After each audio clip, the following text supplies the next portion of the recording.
మిత్రులారా నమస్తే. నేను మీ చిత్తలూరి. ఇటీవల ఒక వార్త చదివానండి.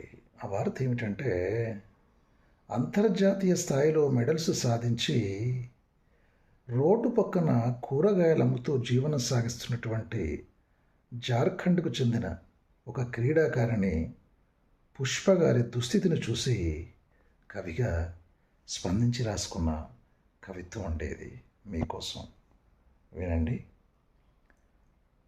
కవిత పేరు తూకం రాళ్ళు.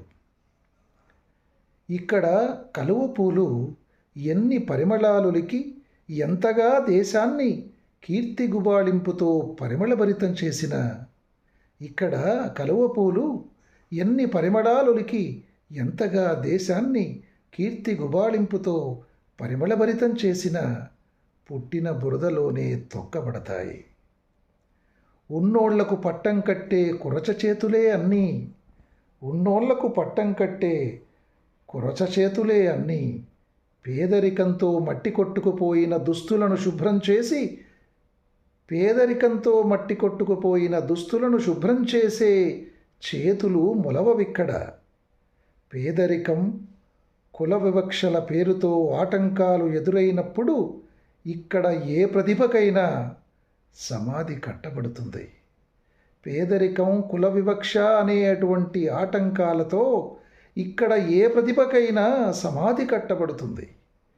వివక్షల బండరాళ్లను చీల్చుకుంటూ మొక్కలా ఎదిగి పూలు పూసిన ప్రతిభకు గీటురాయిల దేశపటం మీద కీర్తి పతాకమైన పేదరికం గొంతు నులిమి చంపేస్తుంది.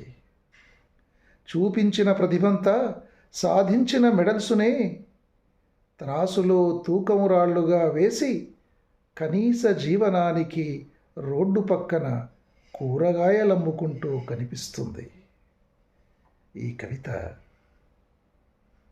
మరి జార్ఖండ్కి చెందిన క్రీడాకారిణి పుష్ప గారికి అంకితం. ఇదండి, విన్నారుగా.